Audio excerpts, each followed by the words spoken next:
ডিপ্রেশনে না গিয়ে ট্যুরে যান। জীবনে সব কিছুই হবে, লেখাপড়া, খাওয়া দাওয়া, চাকরি বাকরি, টাকা পয়সা, রাজনীতি, সব কিছুই জীবনে হবে। কিন্তু ট্যুরে না গেলে আপনি আপনার জীবনটাকে আসলভাবে উপভোগ করতে পারবেন না। তাই হাতে কিছু টাকা হলে অবশ্যই বেরিয়ে পড়ুন। নিজের সামর্থ্যতে যতটুকু জায়গায় ঘুরে আসা যায়, দেখবেন আপনার হায়াত আরও দ্বিগুণ হবে। হ্যালো এভরিওয়ান, আসসালামু আলাইকুম। সবাই কেমন আছেন?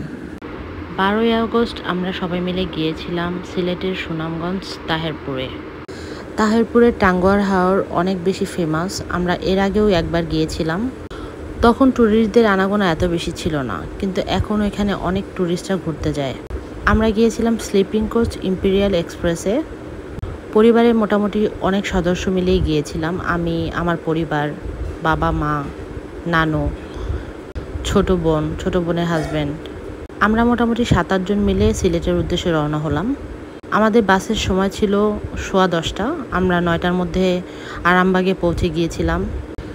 এবং স্লিপিং কোচের বাসগুলো খুবই আরামদায়ক, এসি থাকে এবং যেহেতু পুরোপুরি টান হয়ে শুয়ে পুরো জার্নিটা করা যায়, তাই মোটামুটি জার্নিটা অনেকটাই রিল্যাক্স হয়। আর যেহেতু বাচ্চা, বৃদ্ধ সবাইকে নিয়ে যাচ্ছি, তাই আমাদের রিল্যাক্সটা খুব দরকার ছিল। এরপরে আমরা সবাই মিলে রওনা হয়ে গেলাম সুনামগঞ্জের উদ্দেশ্যে। আমাদের পুরো রাতেই জার্নিতে লেগে গিয়েছিল। আমরা পরের দিন ভোরবেলা পৌঁছেছিলাম। এরপরে আমাদের একটা হোটেলে মাঝরাতে থামানো হয় 20 মিনিটের বিরতিতে। তখন আমরা হালকা পাতলা নাস্তা করে নিয়েছিলাম এবং যারা ফ্রেশ হওয়ার হয়ে নিয়েছিলাম। তখন আমরা মোটামুটি সবাই একটা ঘুম দিয়ে উঠেছি, কারণ বাসে ভালোই ঘুম হয়। স্লিপিং কোচের বাসগুলো অনেক আরামদায়ক। কিন্তু একটাই দুঃখজনক ব্যাপার, সিলেটের রোডগুলো খুবই খারাপ এবং অনেক ভাঙা, যার কারণে বাসে ভালোই ঝাঁকুনি হচ্ছিল। কিন্তু আমরা যেহেতু শুয়ে জার্নিটা করেছি, তাই আমাদেরকে ঝাঁকুনিটা অতটা খারাপ লাগেনি। এরপরে সকাল 7:30টায় আমরা পৌঁছে যাই সিলেট সুনামগঞ্জে। এখান থেকে আমাদের টাঙ্গুয়ার হাওরে যেতে প্রায় 1 ঘন্টার মতো সময় লাগবে। আমরা এখানে ওয়েট করছিলাম আমাদের সিএনজি বা লেগুনা ঠিক করার জন্য। এরপরে আমরা 2টা সিএনজি ঠিক করে রওনা হয়ে গেলাম টাঙ্গুয়ার হাওরের উদ্দেশ্যে। এখান থেকে জার্নিটা মোটামুটি অনেকটাই দূর, প্রায় 1 থেকে 1.5 ঘন্টার মতো লেগেছে আমাদের। বাইরে মোটামুটি ভালোই বৃষ্টি হচ্ছিল।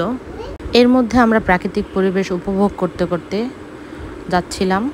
সবাই মিলে খুব ভালো লাগছিল, কারণ পরিবেশটা খুবই সুন্দর। আর সিলেটে আমার মনে হয় বৃষ্টির দিনে যাওয়াটাই বেটার, কারণ বৃষ্টির দিনে এই জায়গায় প্রাকৃতিক পরিবেশটা খুব সুন্দর থাকে। এদিকের রোডটা মোটামুটি ভালোই ছিল, তবে আমরা বাস জার্নি যতটুকু রোড করেছি অনেকটাই খারাপ ছিল। এটার এক্সপিরিয়েন্সটা খুবই খারাপ। সিলেটের রোড আসলে এত খারাপ আগে ছিল না যতবার আমরা এসেছি। আর এর আগেও আমি সুনামগঞ্জে ঘুরতে আসা হয়েছিল 2019 সালের দিকে। তখন আমরা মোটামুটি ভালোই ঘুরেছিলাম, কারণ ওই সময়টা আসলে ট্যুরিস্টরা এত আনাগোনা এখানে ছিল না। টাঙ্গুয়ার হাওরে এত বেশি ট্যুরিস্টের আনাগোনা তখন ছিল না, মানুষজন খুব কম চিনত। আমরা স্পিড বোটে করে তখন ট্যুরটা করেছিলাম। আমাদের ওইবারের এক্সপিরিয়েন্সটা খুবই ভালো ছিল। এরপর প্রাকৃতিক পরিবেশ উপভোগ করতে করতে আমরা আস্তে আস্তে টাঙ্গুয়ার হাওরের দিকে যাচ্ছিলাম। সামনেই দেখতে পাচ্ছেন পাহাড়, গাছপালা, তারপরে হাওর, বিভিন্ন সুন্দর ভিউ দেখতে দেখতে আমরা আমাদের গন্তব্যস্থানে যাচ্ছিলাম আর কি। যেহেতু ছোট বাচ্চা নিয়ে গিয়েছিলাম, সবসময় ভালো ফুটেজ আমি নিতে পারিনি, কারণ ওকে কোলে নিয়ে ভিডিও করাটা একটু টাফ হয়ে যাচ্ছিল। তারপর আমি চেষ্টা করেছি যতটুকু সম্ভব করার। এরপর অনেক সুন্দর সুন্দর ভিউ আমি মিস করে ফেলেছি, কারণ আমি করতে পারিনি। এখানে অনেক লাল শাপলা ছিল একটা জায়গায়, সেগুলো আমি ভিডিওতে আনতে পারিনি। আমি দেখেছি, এমনিতে আমার চোখের শান্তি তো অবশ্যই হয়েছে। এরপরে প্রায় 1-1.5 ঘন্টা জার্নি করার পরে আমরা হাওরের কাছে চলে আসলাম।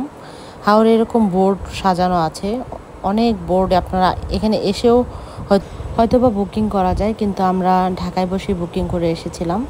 আমরা ফ্যান্টাসি নামের একটা হাউস বোট ঠিক করেছিলাম। সিলেট সুনামগঞ্জ ট্যুরের প্রথম পর্ব এখানেই শেষ করছি। আগামী পর্বে আরও সুন্দর সুন্দর ইন্টারেস্টিং ভিডিও নিয়ে আসবো আপনাদের মাঝে। অবশ্যই পাশে থাকবেন, আমার পেজকে ফলো দিয়ে লাইক, কমেন্ট, শেয়ার করে অবশ্যই আমার সাথে থাকবেন। সবাইকে অনেক ধন্যবাদ। আসসালামু আলাইকুম।